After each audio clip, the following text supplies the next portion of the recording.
दोस्तों, स्वागत है आपके YouTube चैनल श्री राम दूत में। सज्जनों, आज हम जिस विषय पर चर्चा करने जा रहे हैं वह विषय है ब्रह्मचर्या एवं गृहस्थ आश्रम। सर्वप्रथम हम ब्रह्मचर्या पर कुछ चिंतन करेंगे, जानेंगे कि ब्रह्मचर्या का वास्तविक अर्थ है क्या। लौकिक दृष्टि से अगर देखें तो हर कोई जानता है कि ब्रह्मचर्या का अर्थ है वैवाहिक संबंधों का पालन नहीं करना। सांसारिक संदर्भ में यह परिभाषा उचित हो सकती है, लेकिन अगर आध्यात्मिक दृष्टि से देखें और हमारे धार्मिक ग्रंथों पर आधारित कुछ प्रसंगों को देखें तो ब्रह्मचर्या का अर्थ शरीर से वैवाहिक संबंधों का पालन नहीं करना है ही नहीं। क्योंकि जिस समय भगवान श्री कृष्ण एक बार गोपियों को कहते हैं कि जमुना जी के उस पार हमारे गुरु जी ऋषि दुर्वासा जी विराजमान हैं और उनकी सेवा में यह फल इत्यादि आप लेकर के जाएं और मेरी सेवा को मूर्त रूप दें। गोपियां जाने लगती हैं तो क्या होता है, जमुना जी का पानी बहुत चढ़ा हुआ है, रास्ता बंद हो चुका है। तो वापस आकर के कहती हैं कि हे प्रभु, जमुना जी का पानी हमें आगे जाने की आज्ञा नहीं दे रहा। तो श्री कृष्ण ने यहाँ पर बड़ी हैरान कर देने वाली बात कहते हैं। श्री कृष्ण कहते हैं कि हे गोपियों, तुम जमुना जी से कहना कि हे जमुना जी, अगर हमारे प्रभु श्री कृष्ण आजीवन ब्रह्मचारी रहे हैं तो कृपया हमें रास्ता दे दें। अब यह बात सुननी थी कि गोपियां मुस्कुरा पड़ी। कहा कि हे प्रभु, आप हमारे साथ तो भक्तों का संबंध रखते हैं, ये तो माना, लेकिन क्योंकि आपकी 7 पत्नियां हैं और आपके संतानें भी हैं तो स्पष्ट है कि आप ब्रह्मचारी तो नहीं। और जमुना जी, उनका स्वभाव है कि अगर अटल सत्य से परिपूर्ण कोई विनती अथवा निवेदन जमुना जी के समक्ष विनम्र भाव से रखा जाए तो जमुना जी रास्ता दे देती हैं। अब हम कहेंगे कि श्री कृष्ण अगर ब्रह्मचारी हैं तो जमुना जी आप कृपया रास्ता दे दें। तो जमुना जी कैसे रास्ता देंगी? श्री कृष्ण मुस्कुराते हैं। कहा कि आप अगर भक्त हो हे गोपियों तो हमारे आदेश का अनुसरण करो और जैसा हमने कहा वैसा एक बार कह करके तो देखो, आप हैरान रह जाएंगे। गोपियों ने जैसे ही यह शब्द जमुना जी को जाकर के विनम्र भाव से कहे तो जमुना जी रास्ता दे देती हैं। उसके पानी का स्तर नीचे हो जाता है। गोपियां बड़ी हैरान कि जमुना जी आज असत्य मार्ग का अनुपालन क्यों कर रही हैं, आज मिथ्या भाषण पर इन्होंने अपना प्रण क्यों तोड़ दिया। अभी इस दुविधा में गोपियां थी ही कि जैसे ही दुर्वासा ऋषि जी के आश्रम पहुंची तो दुर्वासा ऋषि जी अचानक भयंकर क्रोधायुक्त होकर गोपियों को डांटने लगे। गोपियां थर थर कांपती हैं और ऋषि दुर्वासा जी यूं ही डांटते फटकारते भोजन फल आदि ग्रहण करते जा रहे हैं और कहते हैं कि अब जाओ। गोपियों ने डरते हुए प्रणाम किया और जब वापस गई तो देखती हैं कि फिर जमुना जी का पानी चढ़ा हुआ है। अब कैसे जाएं? वापस दुर्वासा ऋषि जी को आके प्रणाम करती हैं और अपनी दुविधा ऋषि दुर्वासा जी के श्री चरणों में रखते हुए कहती हैं कि हे ऋषिवर, अब हम क्या करें? क्योंकि आते समय श्री कृष्ण ने रास्ता दिलवा दिया और अब हम किसकी शरणागत हों? अब तो आप हमारे समक्ष हैं और आप इतने क्रोधायुक्त हैं कि हम अपनी बात ढंग से कह भी नहीं पा रहे। ऋषि दुर्वासा जी मुस्कुराए और वे भी बड़ी एक अद्भुत बात कहते हैं जो हैरान कर देने वाली है।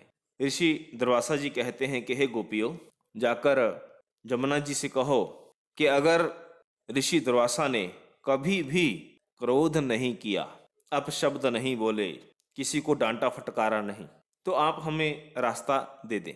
गोपियां हतप्रभ हैं कि ऋषि दुर्वासा ये कह क्या रहे हैं, क्योंकि अभी चंद मिनट पहले हमें इतना डांट चुके हैं, इतना क्रोध कर चुके हैं और अभी कह रहे हैं अगर मैंने जीवन भर कभी भी क्रोध नहीं किया तो जमुना जी रास्ता दे देंगे।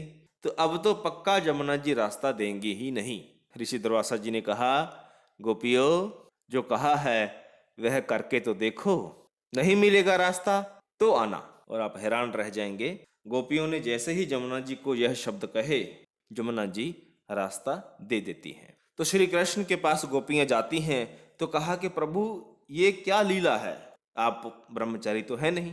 तो श्री कृष्ण गोपियों को उपदेश करते हुए कहते हैं कि हे गोपियों, ब्रह्मचारी का अर्थ कोई शरीर से नहीं है। ब्रह्मचारी का अर्थ है कि जो व्यक्ति ब्रह्म का आचरण धारण करता है, जिसके उठने में, बैठने में, देखने में, सुनने में, जिसकी प्रत्येक इंद्री, भले वो कर्म इंद्री हो, भले वो ज्ञान इंद्री हो, जिसका अंतःकरण, जिसके समस्त चिंतन ब्रह्म में क्रय करते हों, अर्थात उसी में विचरण करते हों, अर्थात जो ब्रह्म का आचरण रोम रोम में धारण किए हों, वह व्यक्ति ब्रह्मचारी है। तो हे गोपियों, भले ही मेरी संतानें हैं, लेकिन तब भी मैं ब्रह्मचारी हूं। क्या श्री राम को मुनि वशिष्ठ नहीं कहते? जब श्री राम कहते हैं कि एक तरफ तो भगवान शंकर महायोगी हैं और एक तरफ उनकी संतानें भी हैं, तो भला जो काम मार्ग का अनुसरण करे वह महायोगी कैसे हो सकता है, ब्रह्मचारी कैसे हो सकता है? तब भी यही उपदेश मुनि वशिष्ठ ने श्री राम जी को दिया था। हाँ, कुछ स्थानों पर यह कहा गया है कि बिंद की रक्षा करना यही ब्रह्मचर्य है। बिंद का अर्थ कुछ लोग वीरज को लेते हैं। वास्तव में बिंद का मतलब वीर्य नहीं होता। विंद वास्तव में संस्कृत के विद धातु से निकला हुआ शब्द है और विद का मतलब होता है जानना, ईश्वर को जानना। जो व्यक्ति ईश्वर को जानने वाली अवस्था का हर परिस्थिति में अनुपालन करता है, उस अवस्था की रक्षा करता है। वास्तव में बिंद की रक्षा उसी को कहा गया है। मेरे मतानुसार मैं कामना करता हूँ कि आप समझ गए होंगे कि ब्रह्मचर्या का अर्थ केवल इंद्रियों का संयम नहीं है, बल्कि ब्रह्म के आचरण की अवस्था का बनाए रखना, उसी में स्थित रहना, उसी का अनुपालन करना, यही ब्रह्मचर्या की वास्तविक परिभाषा है। फिर गृहस्थ, गृहस्थ कौन होते हैं? तो लौकिक दृष्टि में गृहस्थ कौन?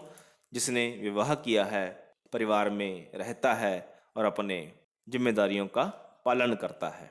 लेकिन आध्यात्मिक दृष्टि एवं महापुरुषों के आदेश अनुसार गृहस्थ का वास्तविक अर्थ यह भी नहीं है। अगर आप गृहस्थ शब्द को संधि विच्छेद करें तो इसमें दो शब्द हैं, गृह एवं स्थित।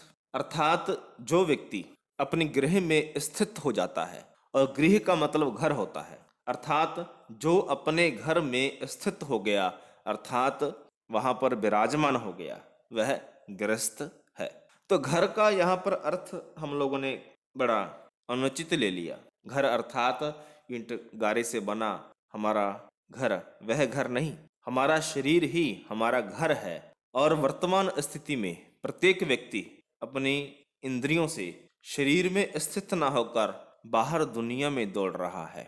इस तन रूपी घर में अगर आप विराजमान होना चाहते हैं, दाखिल होना चाहते हैं, तो शरीर की 9 इंद्रियां जो वर्तमान में बाहर को खुलती हैं, जिसमें 2 आंखें, 2 कान, 2 नासिका के छिद्र, 1 मुख का छिद्र और 2 उत्सर्जन और प्रजनन की क्रिया होती है। हम मल त्याग करते हैं। ये कुल मिलाकर के 9 द्वार हैं और इनसे मनुष्य बाहर ही भागता है। और शरीर के भीतर जाने का द्वार, क्योंकि वह तीसरा नेत्र है, वह खुला ही नहीं, जिसको हम तीसरा नेत्र, थर्ड आई, शिव नेत्र के नाम से जानते हैं।